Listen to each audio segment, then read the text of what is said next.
Hey everybody, John. Welcome back to Catbird Hill. So I wanted to do a couple of videos as a follow-up to a video that I did last year when I purchased the Echo 3020T, the kind of the heavy-duty professional grade brush cutter that Echo makes. I shared with you guys last year that I have a considerable amount of work in terms of land management, and basically what I mean by that is regularly clearing a lot of brush material, particularly invasive material like multiflora rose, Japanese honeysuckle, a lot of briars, just nasty stuff that you want to get rid of. And I have such a large quantity of it that I need a machine that's a little more powerful to deal with that. So that's what led to the purchase of the Echo 3020. Up until now, I've pretty much been using it with the trimmer head on there with line, and it's done a great job with tall grass. But we've got to tackle some more serious things here. One of the things that we deal with here in southeastern Pennsylvania, I know a lot of people deal with it, is multiflora rose. And I'm going to show you an example.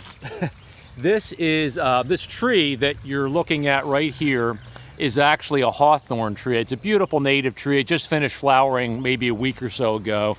I started that tree from a sapling that was probably maybe a foot and a half tall, and I don't know if you can, hopefully we'll get you in here and you can kind of see the scale of the trunk. It's probably a good 6 to 8 inches across at this point. It's become a really nice tree. However, it is now enveloped in a nasty mess tangle of multiflora rose. This entire shrub you see here is multiflora rose. It's probably about 8 to 9 feet tall. If I walk around, if I had a tape on the ground, it's probably going to measure 15 to 20 feet across. And I'm gonna just move the camera behind where that is, and this entire area here is all multiflora rose. It's a mess. I cut it back. It sort of returns. I've learned a lot over the years about how to manage this, and basically what you do is once it starts to leaf out, as it's done right now. I mean, we've had a really wet spring here in Pennsylvania. Once it leaves out, you want to give it maybe a week or two to kind of settle in after leafing out, and then you want to whack it down. You want to try to prevent you want to halt the photosynthesis. You don't want the plant to keep making more food to send down to the roots to grow more. So we want to knock it down, and then once it goes down to ground level, then you do what I call a paint technique, or a cut and paint, where I can go in and basically get to the main stems, cut them real close to the ground, and then I just spray them or paint them with a very concentrated herbicide like glyphosate, or I'm trying to think of a few of the others that are on the market. But basically anything that has a systemic effect, once you get it into the root system, it'll kill the plant. And that's really the only way you can manage this stuff. I have neighbors, neighboring properties, farms, where they brush cut it, and they think that if they just keep cutting it, it goes away. Honestly, it doesn't. I mean, we've been here almost over 20 years now. This stuff, I swear, the more you cut it, and if you don't do anything for it, I swear it comes back stronger than it did before. Oh, the other product that I was thinking of that I've used before with good success is called Garlon, Garlon. They're fairly expensive products, but when you're doing this type of a management technique where you're just painting the cut stem of the plants, you're using very little, and it lasts a long time, even for a large property like ours. So I'm going to get some safety gear on, and we'll tackle the multiflora rose. We'll tackle this one here. Maybe we'll tackle a little bit of stuff over here, and I'll talk to you a little bit about what I think of the performance of the 3020 the Echo 3020 with the brush blade on it. This is literally the first time I've used it. Hopefully you saw the blade's nice and clean, doesn't have any stains on it from use, so this is going to be the first cutting. Stay tuned, we'll get cutting soon.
Well, there actually was a tree there. So that whole process, obviously I didn't want to just, film me doing that whole tedious process, but literally that whole clearing took about just under 20 minutes. And, the blade does a really good job. I'm very impressed with it, and we'll talk a little bit about the performance, but basically there's the spoils of our work. And, I didn't chop up the stuff I'd cut too much. I left a little bit of a pile here. A lot of it just got chopped up with me moving the blade through. The interesting thing about Multiflora Rose is that once you cut it and the cut pieces are on the ground, it decays very, very fast. The stems are almost hollow, so they decay really quickly. I mean, if I was to leave this here, which I won't, but if I was to leave this here for a month, 6 weeks, it's really going to flatten out and there won't be much left of it. Just try to give you an idea of what this stuff looks like. You can see how multi-stemmed it is. There are a lot of the cut stems, and it spreads. It just suckers in and spreads. Like here's another fairly large, plant base here, I guess if you want to call it that. And it just, you can see like these guys here, like, the plant lays down and it kind of roots and then it sends runners underground. So it literally takes over.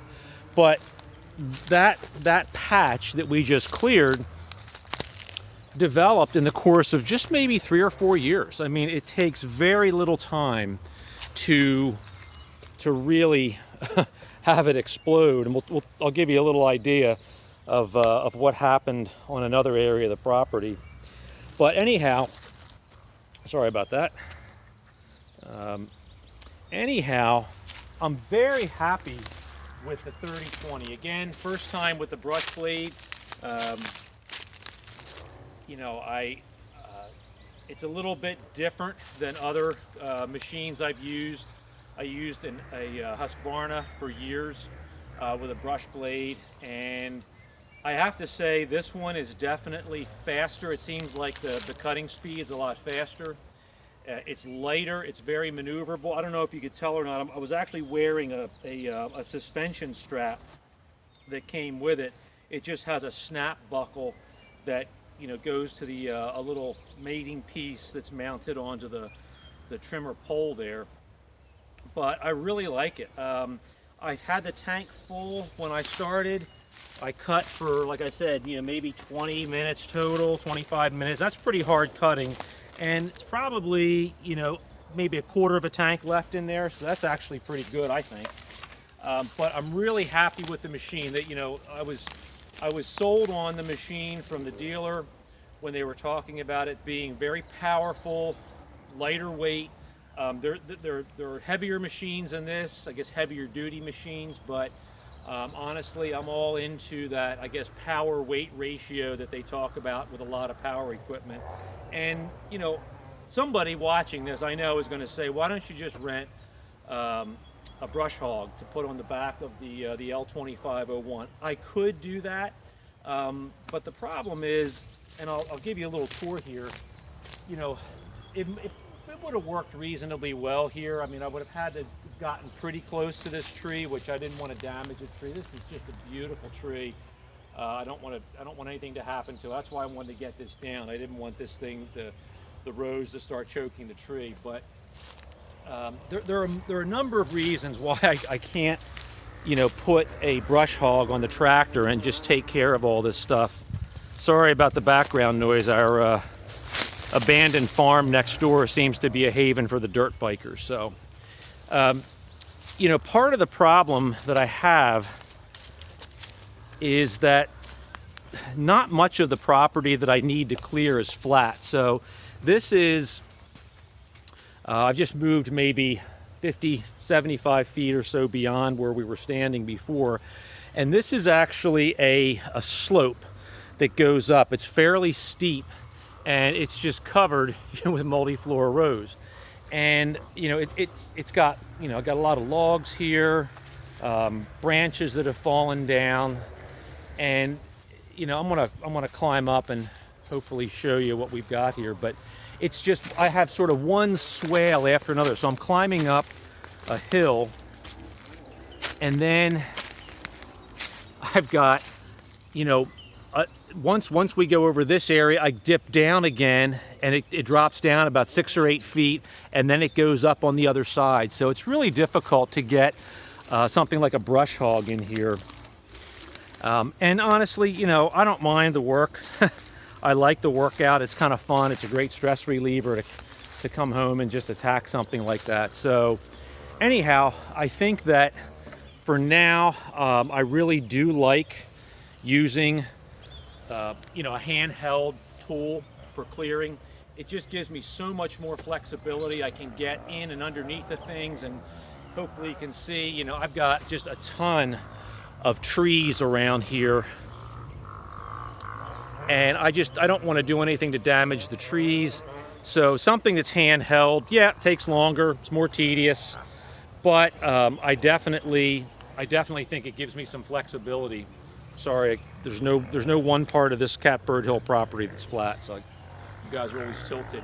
But anyhow, the bottom line is I'm really happy with that machine. I think it's an awesome machine for the price. It's, you know, I'm really delighted with the power and the speed. It's definitely faster than the old machine, the old Husqvarna I had. But anyhow, I wanted to do a follow-up video. I've actually gotten a couple of comments just in the last week from the video I did last year when I bought that, and people were asking me some questions about performance and so forth, so I wanted to do a little follow-up video. Thanks so much for watching this, something a little bit different, and if you haven't done so, please subscribe, click the thumbs up if you like the content, share these videos and our channel with your friends. Until next time, John here from Catbird Hill, take care.